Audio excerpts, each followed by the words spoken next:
Well, our trip couldn't only be about cherry blossoms and photography now, can it? The making of Harry Potter. Now, there's only two places in the world that has this, England and Tokyo. It's not the same one that tours around the US, that's the exhibition, and that one's a lot smaller. It's a 2-hour drive, so let's get going.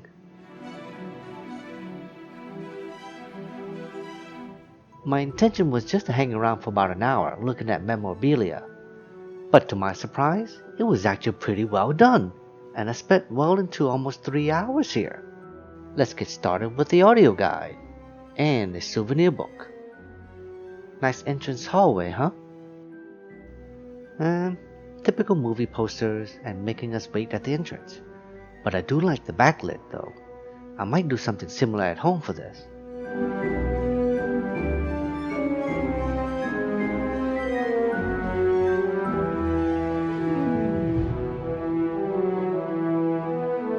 The Great Hall. Would have been nice if they had placed some hanging candles.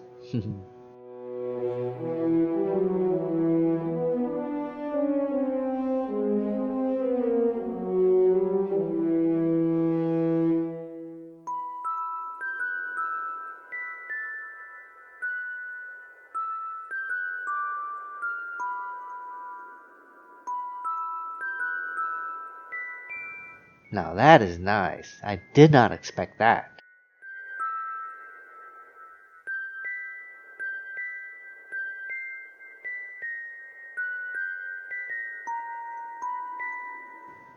Here is where our first interactive surprise. We get to be one of the paintings.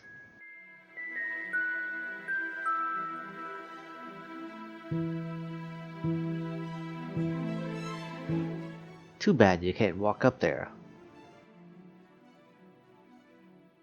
You can easily tell which house it is from the color scheme.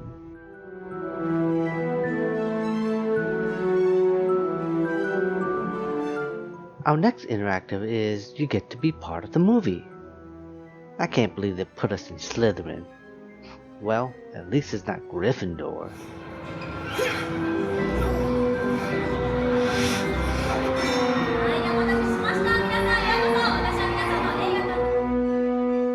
Victor Crumb. He only had like 1 or 2 lines in the movie. The audio guide is similar to the Harry Potter exhibition. They talk about the sets, the houses, the typical audio guide stuff.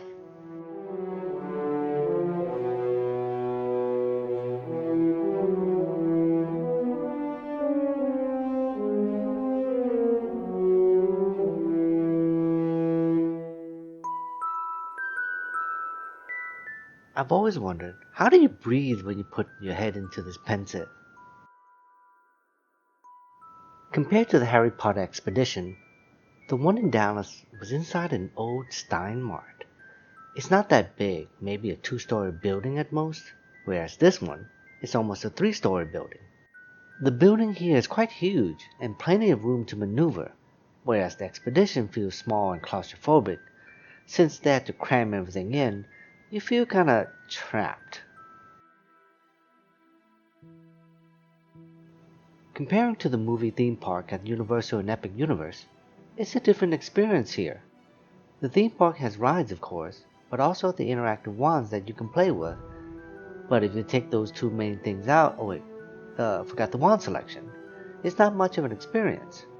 The making of Harry Potter here doesn't have rides or interactive wands, but they do make it up with other interactive experiences. 10,000 galleons? I'm worth more than that.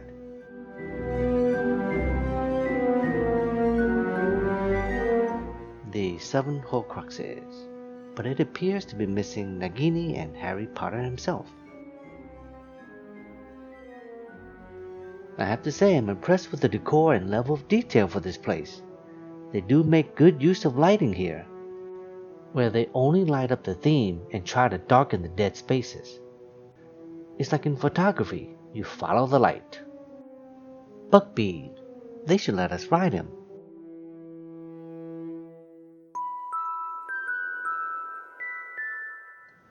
And since we're in the forest, we gotta have Dementors. I don't remember whether or not we get to choose our Patronus we summon. I think it was just random. People were using their wands, but we were just using our hands.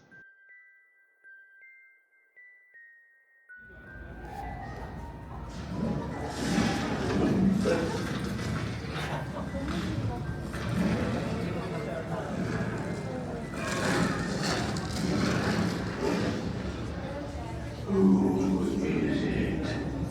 Hagrid? Is that you? Hagrid has never sent men into a hollow before. Go. I think not. My sons and daughters cannot harm Hagrid on my command. But I cannot deny them fresh meat when it wanders so. We are now in a courtyard area here, where there are very large set pieces to see. There's one thing about the movie here that irks me is when everyone took the Polyjuice potion to look like Harry. Why not just let Harry take the potion to look like someone else? But hey, it's the movies.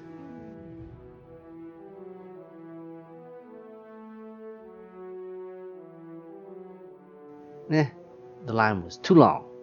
On to the next one. The bridge here was used in several movies, whereas the chess scene here was only in the Sorcerer's Stone, or in another place it's the Philosopher's Stone. And how can you not recognize Hogwarts Express? I might get a train set to put around my Christmas tree. And no, it's not a ride, so it's not like the one in Orlando. Still, it's a nice replica.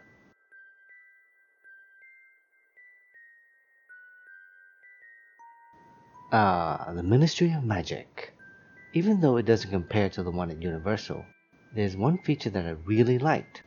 You get to interact with the Floo Network. Although you do have to pay extra to keep the video, and that's with all the interactive videos you see here. But I mean, it's a different experience versus that Universal. I don't see why they don't do this at their theme parks. I can tell you it'll make a lot of money.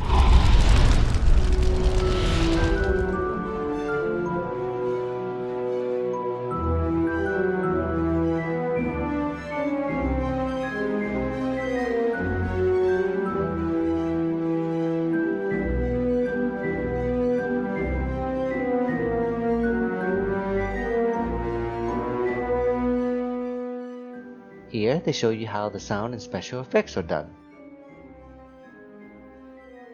Diagon Alley, or Harry would say it, Diagon Alley, is done pretty well here. Too bad there weren't any interactives here. It would have been nice if there was like maybe a wand selection or something, like at Universal, but they don't have it. Now there's one interactive where you get to ride a broom, but I wasn't allowed to record even when I was in line. And it was a very long line too, by the way. Reminds me at Universal. It was kinda cheesy, but it was fun.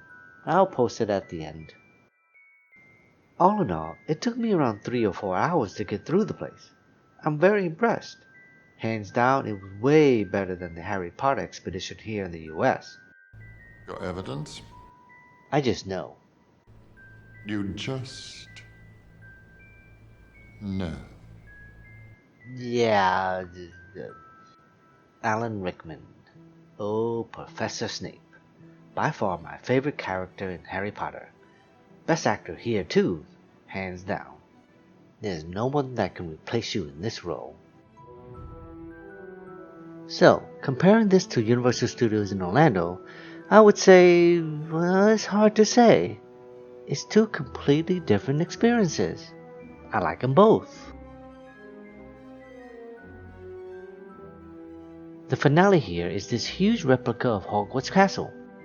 It's approximately about 1/24th scale of the original. Yeah, but how do they determine that? It's a 1 inch for approximately every 2 feet, and it's roughly about 50 feet across. It's pretty big. The lighting transition from day to night here is just icing on the cake, and by far the night scene is way better. I had to cut this outing a little short, cause I had lost one of my memory cards from the camera. Luckily, the camera had a dual slot memory card, so I was saved. Phew! I was sweating a little there.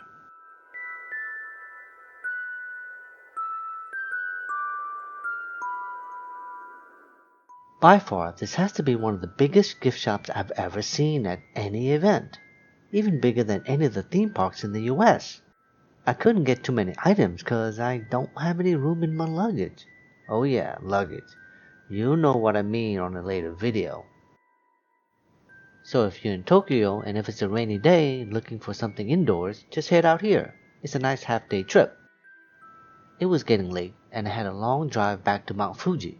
So I'll leave you with this cheesy video of me on the broomstick. You can end it here if you don't want to see something cringy. Laters.